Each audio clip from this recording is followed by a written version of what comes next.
Hi everybody, hope you're well. Today I have the privilege and pleasure of being joined by Adam and Kellie from a relatively new YouTube channel and Twitter account called Economic Research. They're doing some unique, much needed, and really, I suppose, interesting. I find it really interesting anyway, and definitely insightful research on economics.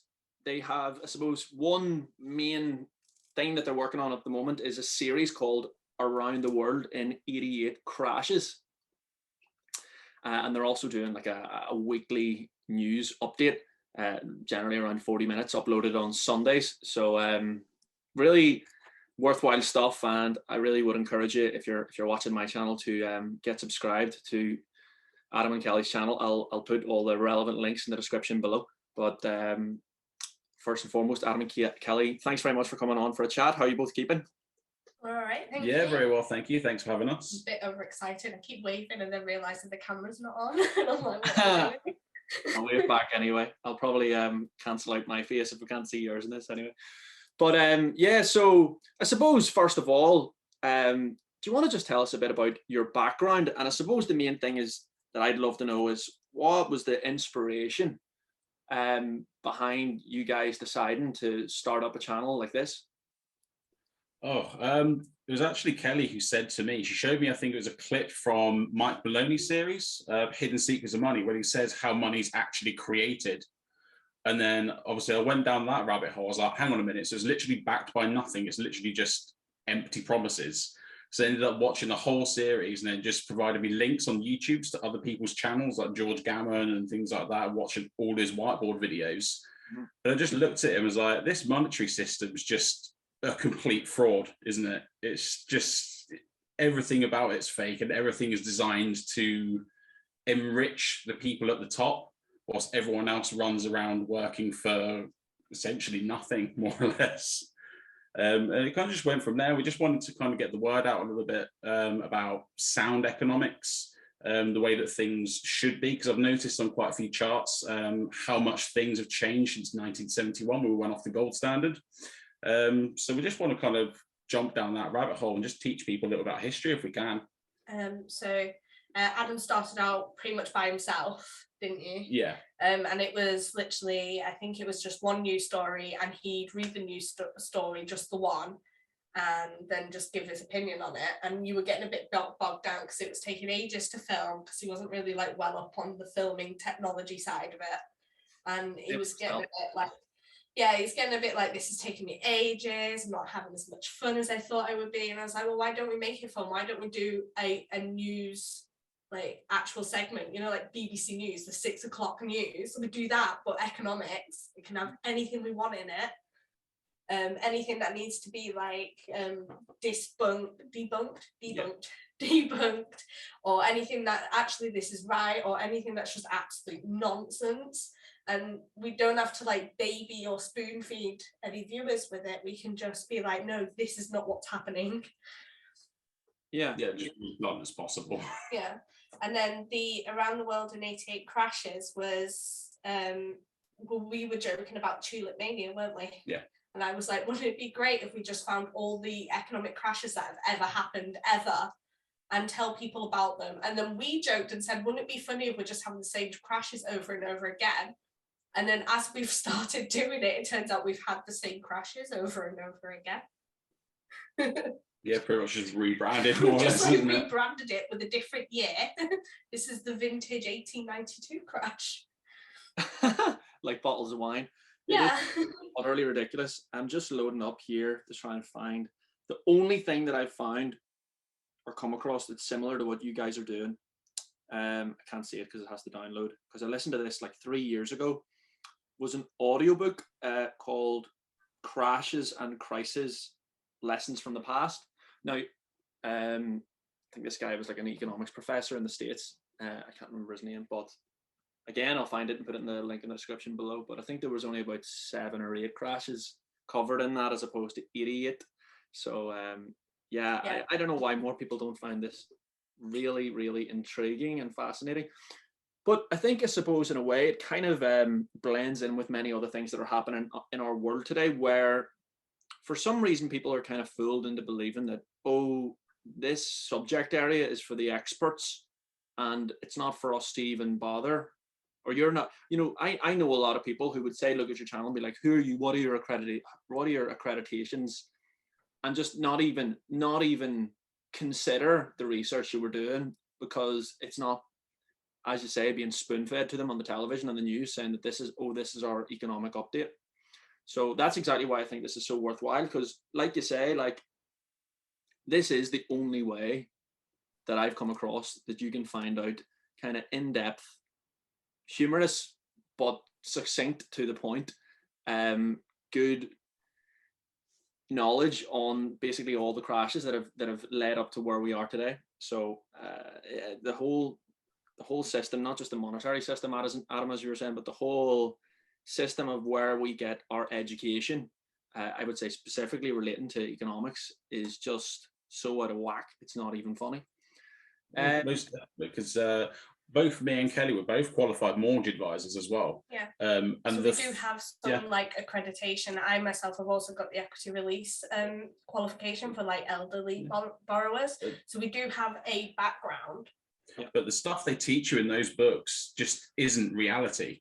So it goes back to exactly what you're saying, that the education system's just, it's not how the world works. So we actually took it upon ourselves.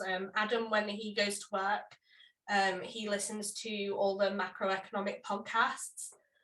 So he goes down that rabbit hole, and I spend most of my days on like Wall Street Journal, the New York Times, The Economist, and literally anywhere where there's an economic story. I'm like reading the story. Does this go in our news? Would this be beneficial? And that's literally what I do. So I build like the weekly news, and then I'm just a massive history nerd, and that's how around the world in 88 crashes happened. Like I couldn't agree more. I suppose I probably gained what modest knowledge I have on it in a very similar way. So I was basically working as a financial engineer for about 5 years there, but the last role that I had for about 3 years was basically putting out fires in terms of a trading system environment. So, in a sense, I had free time when things were going smoothly and weren't going wrong. So while in work for literally about 3 years, I was just constantly listening to audiobooks and podcasts and all these things. Actually, I think the very first book that I read in relation to it, just sitting behind me here, was called The Real Crash by Peter Schiff. And then I think it was Mike Maloney's, it wasn't the Hidden Secrets of Money series, it was actually his best-selling book, the audiobook version, Gold Silver, I listened to, and that just completely and utterly blew my mind. Especially being a greedy little muppet, getting excited about the kind of the prospect of making a lot of money in an investment sense on gold and silver potentially. Like I find that really intriguing. But then, as you were alluding to, just how insidious and destroyed our monetary system is. It was a big eye opener in many ways.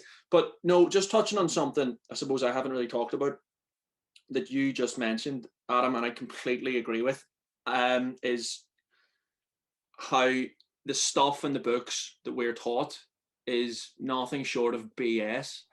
The funny thing is, my microphone that I'm speaking into at the moment is sitting on top of two books, which are advanced financial advisory books. There's a course I'm doing at the moment on financial advisory, and it's something that I've been kind of just doing myself. Thank God over the last year or so I've not had to kind of remain in the rat race as such, but I've been doing more just like investment stuff on my end. But I see the services that are out there in terms of investment advice and things like this, financial advisory, as just being a sham. And the more that I've actually gone through the studying to do this qualification, just so that I can legally do something with it, even though I don't even know if I will in the end, I've started to notice that the entire book and the entire education system leads people down a really false route. So, you know, for the best intentions of all these financial advisors, for example, they kind of, they don't stand a chance because they're literally being taught wrong. And what I mean by that is, so there's this premise, there's this whole building block that this entire financial advisory book by the London School of Business and Economics is based on, is this thing called the efficient market hypothesis. And what that basically implies is that you cannot ascertain as to whether an asset is overvalued or undervalued. It's kind of perfectly priced by the perfect market system because it's an efficient market at the moment, and you have no idea of being able to say whether it's overvalued or undervalued. And as a result of that being the case, the best thing that any good financial advisor can do is encourage you to max out things which are ultimately going to have like tax incentives. The most effective one being your pension, effectively. So this is kind of, and this is funny, like I was looking at a guy from somewhere else in Northern Ireland, close enough to where I'm from. He's like 10,000 followers on Instagram. He's posting every day all this financial advisory stuff.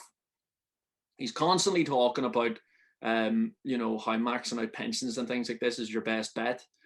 And the funny thing is, it's like 99% of people that would look at, say, my own Instagram and his would just assume that he really is established and knows what he is doing, and I don't.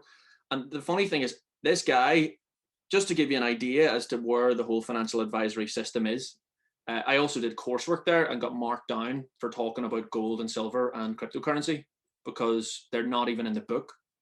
It's ridiculous. But this guy was basically saying that the best client return that they had last year was something like 11.5%.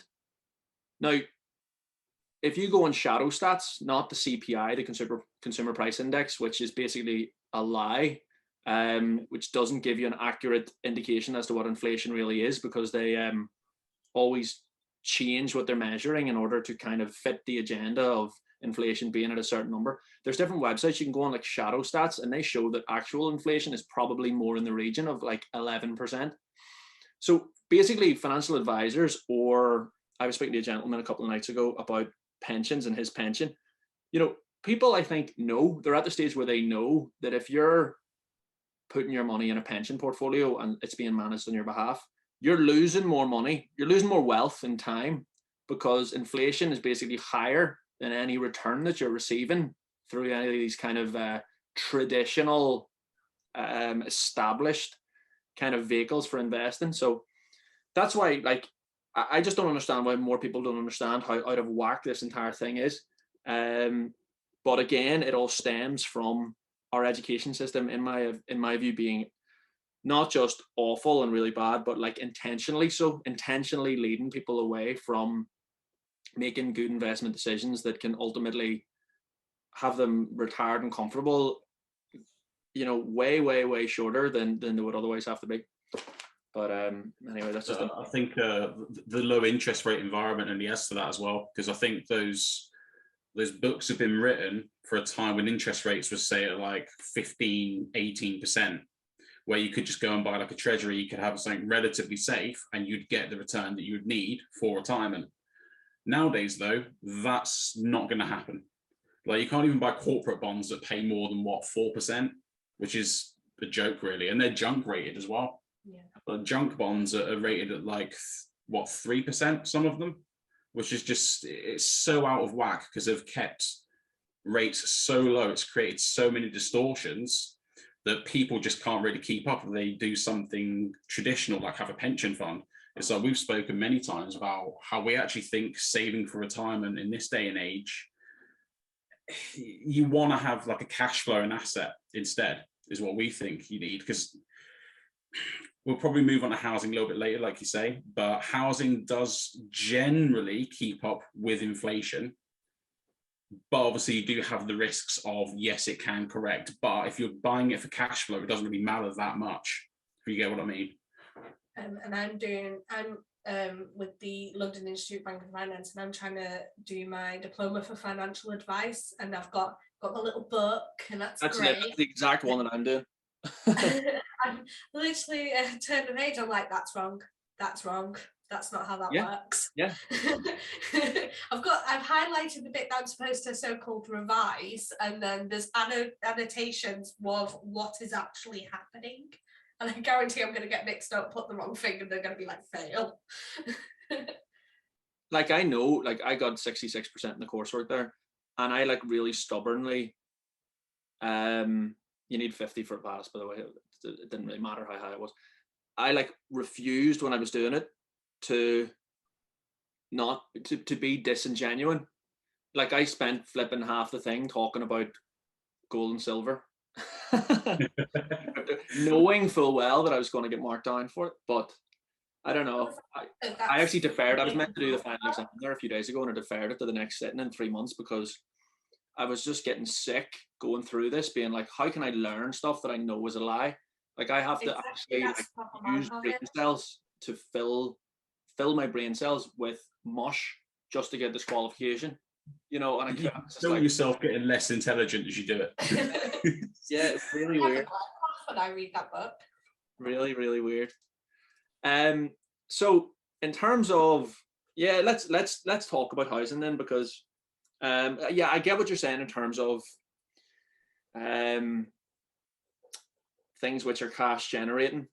My concern is just that we're kind of, I could literally just see the biggest, you see whenever you look at how low interest rates are now in comparison with history, I think it's something like, you can see the base rate of the Bank of England back into like the late 1600s. I think I worked out about a year ago that the average interest rate of the Bank of England for the last 300 years is in and around 6%. And for the last, since basically 2008 or 9, it's always been less than 2%. And it's basically been less than 1% for the last couple of years. And obviously it's at like 0.1% now or something like that. So yeah, as you say, historically people would have been conservative, good little savers if they had money sitting in the bank, and they would have been encouraged to do so, and they would have been right to do so because they would have had a safe return coming from having their money sitting in the bank. The problem is, the way I see it in my mind's eye is like these gargantuan once in a 90-year cycle type scenario crashes, full 80%, 90% stock market crashes, which probably lead directly to housing market crashes. They only happen once every ordinary average Jane and Joe are fully sucked in. And how ordinary people get sucked in is through enough years of people being squeezed to the extent that they get their head around this idea that their money is losing wealth just by sitting in the bank. They get used to this idea for years of being told that inflation is rampant and that they have to invest all their money just to get by with the same standard of living and quality of life that they have, not to improve it. They have to increase their levels of risk. Plus, then you also get the thing where everyone else is doing it, so it's okay. So it is a major concern of mine that like people now, for example, who are stretched with interest rates being lower than they've ever been, they're stretched already, you know, maintaining their kind of monthly debt obligations, car payments, mortgage repayments and things like this. And they don't realize necessarily that, one, in the event of a major crash, your job and your income is not guaranteed. You know, chances are across the board, people are going to lose their income quite a lot. Those debt obligations are going to at least remain the same, if not once fixed rates move to variable rates, in the event that interest rates move off their unprecedented, unique, all-time 300-year plus lows. If they move up at all, those variable rates are going to trigger much higher monthly repayments. And the kind of dominoes effect that would happen with that throughout society, you know, would just completely and utterly decimate 99% of people. And like, I kind of get that. And there's different people who I speak to who have the same sort of idea in terms of cash generating assets. But like, I don't see houses being cash generating assets necessarily in the event of like this sort of major crash that could definitely happen and potentially quite soon, because you know, if the value of houses tumble and unemployment massively moves up or something like that, people aren't going to be able to pay rent, or the rent that they're willing to pay, they're going to have to maybe renegotiate and pay a much smaller amount of rent. And personally, I just think that entire market's then, housing in general, get away from it. You look at something like you guys are interested in precious metals, for example, and like obviously that system, the kind of the pricing mechanisms are rigged by banks all over the world.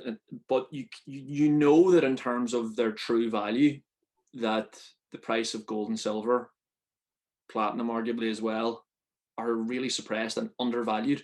Equally, I would kind of look at it and see things like our food supply chains are being intentionally destroyed all over the world at the moment. So if you started investing in something like long-lasting food, or something like that, something where that the supply is going to go down and the demand is going to at least remain constant, if not increase, then you'll be investing in something that's undervalued. So I just think that there are loads and loads of different obscure things that people can look to put their money in to kind of secure things. But I think far too many people are just looking at the one or two things which everyone else is looking at. And it's just because it's gone up by 10% in the last year or 20% or whatever, But yeah, what are your full thoughts on housing then, I suppose? I see there being two possible scenarios that play out. So you've got obviously the deflationary bust that a few other economists, they talk about, where it can crash by like 80% or so, in which case you get exactly the scenario you just spoke about. The other scenario is, how high can they raise interest rates? Because we know that they are supporting financial markets because they're trying to keep the system alive since, 2008 is when it died, really. They've been trying to prop it up since then. So if they start to see stresses in financial markets, how high are they realistically going to raise interest rates? So it's kind of pick your poison at this point. Are they going to surrender to inflation, or are they going to go through a deflationary bust scenario? So we're kind of leaning towards, we actually see markets continuing to melt up in inflation. So similar to Venezuela, in nominal terms, in their local currency, they had one of the best performing stock markets in history. Obviously, in real terms, it got absolutely killed. But we can kind of see something similar playing out, only to a lesser extent here. We're starting to flip our thinking a little bit and thinking that's probably the more likely scenario now, given all of the policies that we see coming out. And, Biden wants to do an extra, $5 trillion of extra stimulus. And we already have inflation, by the way they measure it, as 5.6%. So it just, to me, it looks like they've decided we're going to inflate everything away and we're going to do everything we can to support markets. So I think that's probably the way it's going to go. So if it goes that way, I suppose that leads on to precious metals. My concern would be that you would need to potentially ride out the storm for a much longer period of time, potentially, than most people investing in precious metals would like to think, before their kind of artificially suppressed prices actually go to their kind of true value, if you know what I mean. So you'd need to be able to survive the kind of insane depression scenario whilst holding on to your gold or silver bullion, before you actually are in a position a few years down the line to basically benefit from having acquired it in the first place. But so yeah, I suppose precious metals, and then if you want to touch on cryptocurrency, I don't know what your opinions are on that really. What are your thoughts? Me personally, I'm not really a fan of crypto. Because I see people make comparisons to how it's digital gold. It's not that. I see it purely as a speculation, where you can use those profits to buy an insurance policy like gold or silver. Because the main argument I've been making, especially recently, now I've been having this energy crisis. If we get rolling blackouts, which is a possibility, you then don't have access to your cryptocurrencies if you haven't got power. So then the value of those cryptocurrencies goes to zero immediately. Whereas having something physical, something tangible in your hands, I think is a far better insurance policy than crypto. I mean, sure, it has its place as a speculation, in my opinion, but for insurance, it's got a 5,000-year history of being gold and silver. And as we've seen from around the world in 88 crashes, every single time we go back to that, every time. Well, they have to, don't they? Yeah. Plus, you also have central banks around the world. They've been aggressively buying it for the last couple of years too. So it's a case of watch what they're doing, not what they say. So would you be optimistic on the price of, say, gold or silver going up aggressively anytime soon?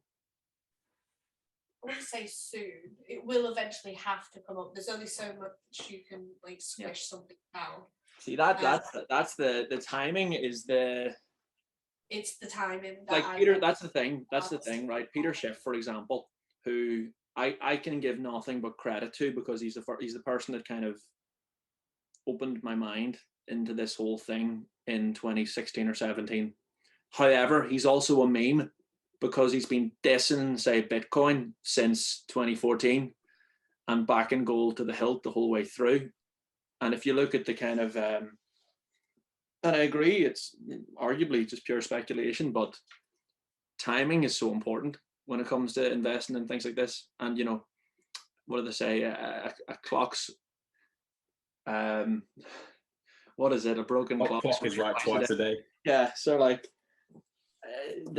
that's why, again, I would say that what is there to stop the continuation of the suppressed prices, or even, you know, even being further suppressed over the next 1 year, 2 years, 3 years?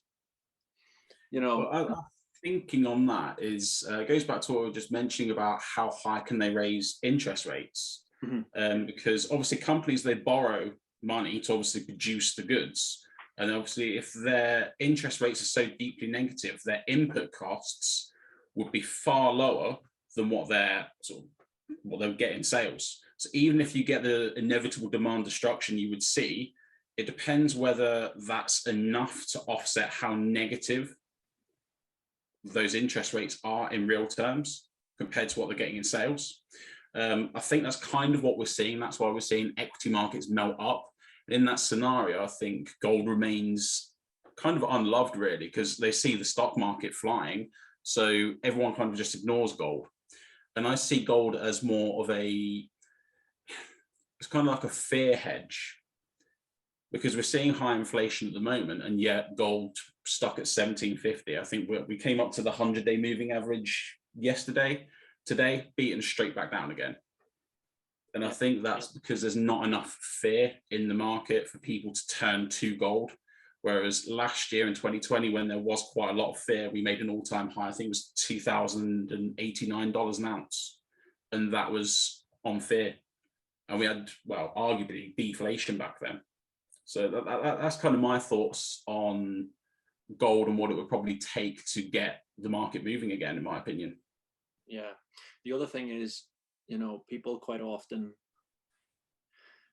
it sounds silly, but they don't want to invest until the bull signal is in. Do you know, people don't want to invest until it's clear that it's, oh, this is the new bull market and gold's starting to go up. But what I did notice, for example, whenever things crashed at the beginning of lockdown, say March, April 2020, you know, as soon as it gets to the stage where it's clear that something like gold is going to be a good investment, not only will the price move up quickly, but the premiums move up really, really aggressively, really quickly.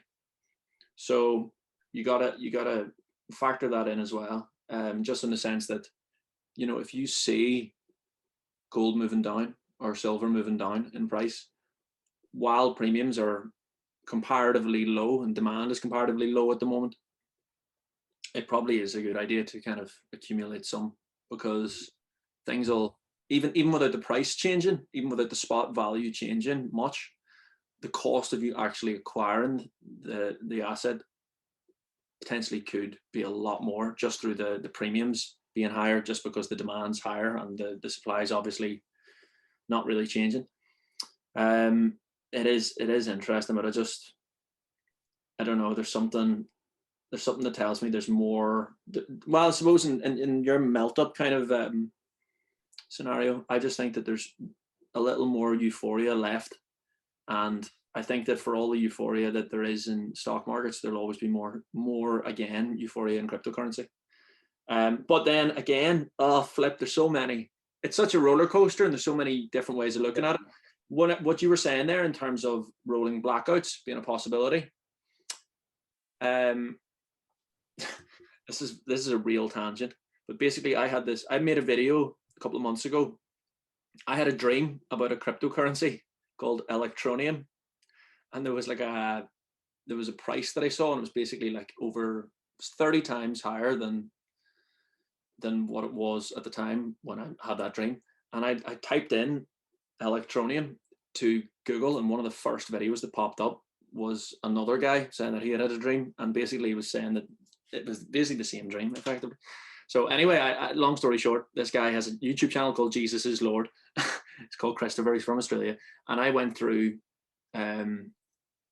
all his videos, and some of his most recent ones, he keeps talking about there being blackouts and there being him seeing a Bitcoin flash crash as a result of something to do with the cyber attack or something to do with the flash crash or something like that.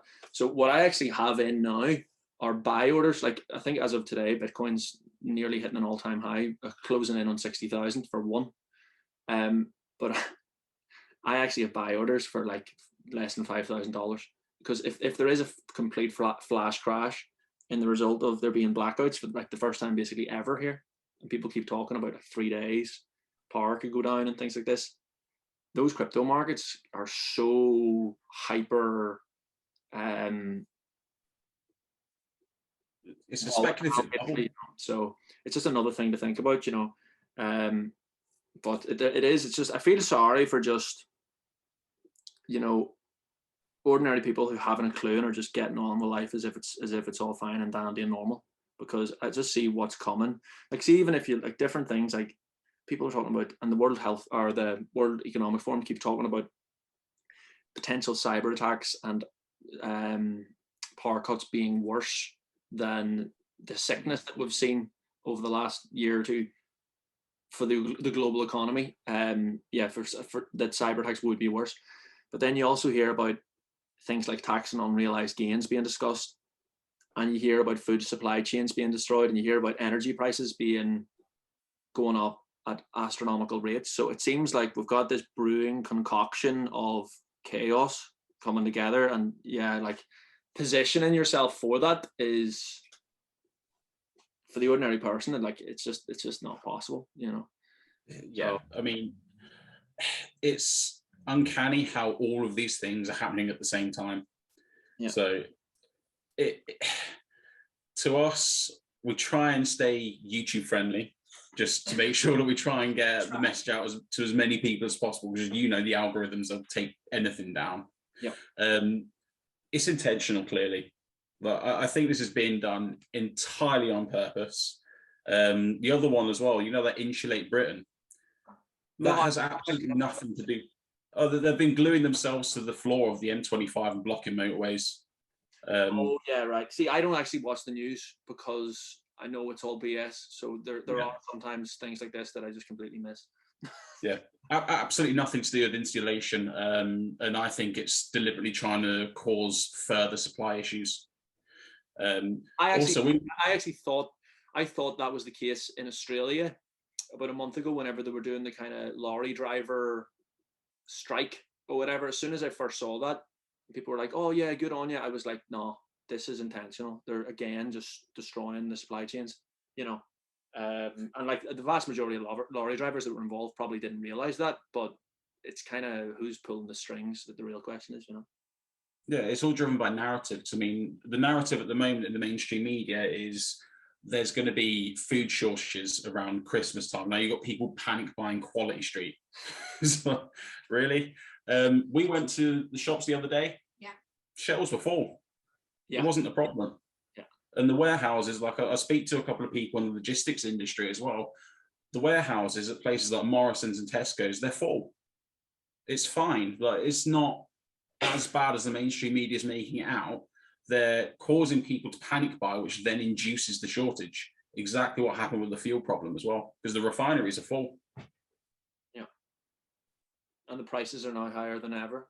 Like, listen, that's one example. I remember at the start of lockdown last year, I was getting fuel for less than 99p a litre, and now it's like 140. Yeah. And they tell you that inflation's 5%, you know. Yeah. Just as an example. No, it's yeah. not. You print up 40% of all the currency that's ever been created in the last 18 months, and they say inflation's 5%. It's just not the case. So what about one other thing just on the precious metals I forgot to mention, because I actually spoke to Lynette Zhang about this, and it kind of freaked me out a bit what she was referring to. She basically thought that gold would be confiscated unless you had pre-1933 gold or something really specific. And I looked into how to get that and basically couldn't find any way of accessing it. So I just thought, maybe if that happens, it'll only happen in America. People don't really typically, UK or Ireland, even think about investing in gold. Would something like confiscation concern you, or have you thought about that at all? Not really, because gold being outside the system, who knows that I'm going to have it? That's my argument on that. Like, who knows that I've got it, and who knows where I've got it, and how are you going to prove that I have it? Fair. So that's my thoughts on it. I think this confiscation thing, it creates a little bit of unnecessary fear in precious metals, is my opinion on it. But the pre-33s, I think that's more of a United States thing, if memory serves me correctly. Didn't they do it when the gold standard, they put the price? Yeah, because when they confiscated the gold, Last time. Yeah, back in, it was the 30s, wasn't it? It was $20.67 an ounce for gold, and they put that up to 35 after they confiscated all of it. I know. So I think confiscation is probably more, they'll try, but again, how successful is that going to be? I don't think it's going to be that successful, to be honest. If you've got someone to do your bad, who's going to know? Yeah, exactly. It's outside the system. Yeah. So I suppose, based on all the research you've done with all the, how many crashes have you got through so far of the 88? We're on our 16th. Yeah, it's about 16 this week. Class. But so, like, in terms of, well, we've got our own mini solutions there in terms of just securing our own families and selves or whatever. But more broadly, in terms of policy and things like this, what can we do, or what sort of solutions do you see that, using the UK as an example, could start to implement and work towards, that would ultimately lead us in a more healthy direction? Gold standard. that would help, because that puts a constraint on how much governments can spend, which obviously is a bit of an issue. It constrains how much debt you can have in the system, because weirdly, I think that's what they've been fighting for about the last 2 decades or so, is the amount of debt in the system, because debt is obviously a deflationary force, and I think they've just way overdone it. And now we're going to flip into the other side of that. Plus the politicians that you have there, they don't have your best interests in mind at all. They're there for themselves. So really, I think what we need actual people to be making the decisions. So it's like, who's the education secretary now? Yeah, someone that's never done a day's teaching in their lives, and he's the education secretary. It was like the health secretary not having any input in health at all previously. Never even stepped foot in a hospital, but he's the health secretary. Exactly. So I think what we need actual people in there to represent the people, rather than these career politicians that they just lie, didn't they, to suit their own ends and their own agendas. So that would probably be the first step. See, just on that, I'm with you, but like, that's what I would have thought. But what I realized was, from studying a lot of Milton Friedman, he would say that regardless of who you actually put into that role, no matter how well intentioned or no matter what the background, it will always ultimately end up with the same result and them doing the same job effectively, depending on where it is in the cycle. So I think ultimately what you want in order to let all those people who are experienced, who have their heart in the right place, to be free to actually have an impact is by reducing the power, scope, and invasiveness of government. Because the way I see it, they're just bigger than they've ever been before. And what we really need, like capitalism actually gets a really bad rep and unfairly. And what we actually have is nothing like capitalism. You know, we have more, as I said, invasive, more powerful government than we have basically ever had in this part of the world. If you know, and you can just use, for example, the amount of tax that goes to public spending, because it's currently higher than it's ever been before. You know, it went by the time you add up income tax, value added tax, and anything you spend money on, student loans is effectively in a way a tax. You look at ever increasing national insurance contributions, which is in effect a health tax. You look at stamp duty, which is basically property tax one. You look at rates, which is basically property tax two. You know, the actual take home pay of the average person who has a salary of just say 30, 40, 50 grand, good salaries, but like percentage wise, they'll only be able to get to keep about 20, 25% of the money that they've earned. And the kind of net effect of too much money and too much power and control going to public sector is just inefficiencies. Because again, as Friedman would always say, it all comes down to the simple idea that no person is going to spend someone else's money as efficiently as they will spend their own. So just by its nature, the public sector is inefficient and will always be less efficient than the private sector, because the private sector has more accountability. The bottom line matters. If something fails in a private sector environment, they shut down that business or that department. If something fails in the public sector, they say, oh, we didn't have enough money or resources, so they fire more money at it and they expand things. You know, so that's actually the way I would see it. It's like, if you want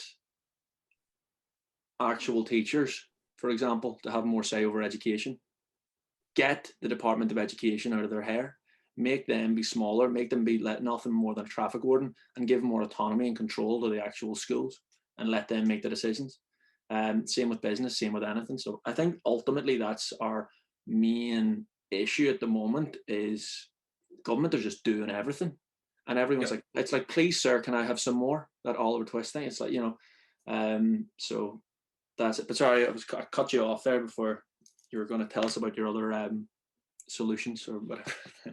No, I think you just hit the nail on the head there. So I think you would need people in power to take away that control that government have, because you want someone in there that doesn't want to be in charge.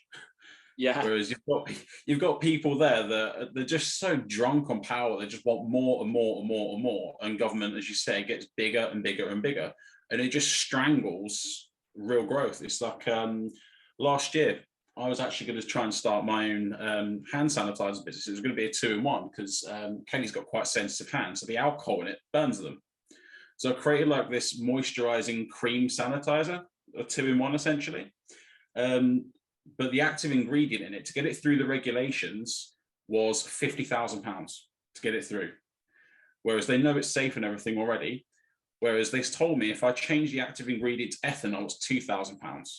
But then that broke the formula. Yeah. So then it didn't work. So now instead, I'm not creating a business. I'm not employing people. I'm not contributing to real economic growth because of regulation. That's ridiculous. But that sums it up in a nutshell. But yeah, I think that's probably the route that we have to go down, is get back to free markets. But I think the road there is going to be a long one. We've got some pain to go through before we get there, I think.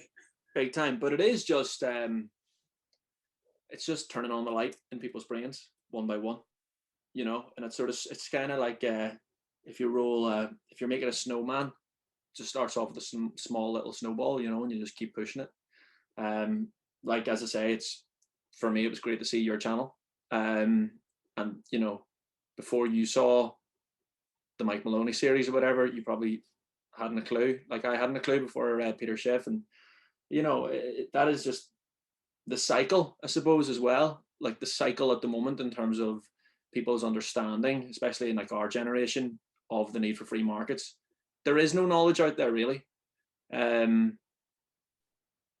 I basically, I don't know if you've heard of Turning Point. They're kind of like they're an organization. They started in USA. They're in the UK now. And it's kind of there's a conservative element to them, but there's also a classical economics theory element to them. And in the US, at least on paper, it was pretty much mainly the economics thing. So I actually reached out to the Turning Point UK guys, but I quickly realized it was basically conservative youth, so I didn't really get involved.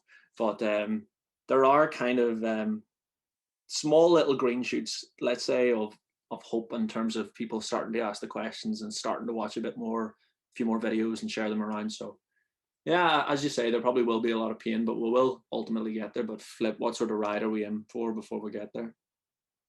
It's going to be eventful, that's for sure. It will be.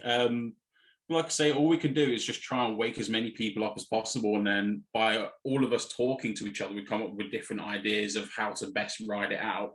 And the more times that we do that, the more people wake up along the road. So, like you say, there's hope. Yeah, it's not even like we have to like all agree with each other and then sing Kumbaya. Like you can disagree with someone and it's absolutely fine. We just want to have that conversation of, well, let's exchange ideas.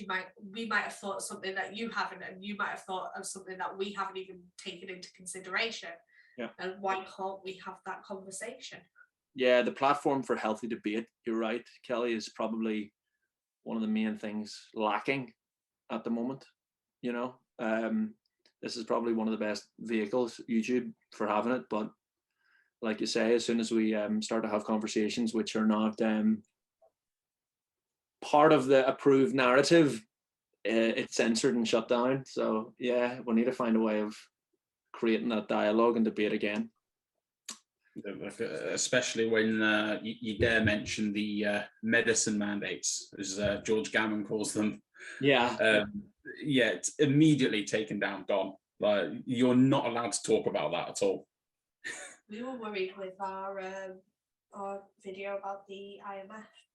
The World Economic Forum, Klaus Schwab, and we did a video on that, and we were like watching our app like hawks, just be like, is it still up? Is it still up though? We were waiting for it to just be like, no, denied. Yeah, for anyone that's made it this far, I actually talked to the guys just before I started recording, and the video I put up, podcast with Roy Schumann 2 days ago, it had not that I was overly counting, I don't really care about these sorts of things, but it had about 20 likes, and then I looked at it about an hour later and it had 3. So that just shows you how active YouTube are at saying no to videos that they're not happy with. But that's the times we live in, so we shall adapt, and we'll hopefully find a plot of course through it. Alrighty, guys, I took more time than I told you I would, so I'll let you go. But just want to say thanks very much for the chat, and again for the work you're doing. No matter how no matter what sort of funks you get in, make sure you push through the whole way through the 88 crashes. Don't stop halfway through, whatever you do. Well, we're finding quite interested as well. The more recent we get, the number of crashes accelerates quite quickly. They become far more frequent. We are going to have a few separate things, probably on the Great Depression and also 2008 crisis. So I don't think people realize just how big 2008 actually was. So when we get up to it, we're going to do our own thing on that. We're going to do a whole series just about that. Class. I actually have done a good amount of research into the Great Depression. I have not done a great amount of research into the Great Recession, as they call it. So, or the Great, what is it, the GFC of 2008-9, whatever. So, no, really looking forward to seeing that one, especially. It's Like it's like tulip mania. Everyone thinks like, oh, it's just that silly country that bought into a flower. But like when I actually felt, to be fair, I fell down a hole with it.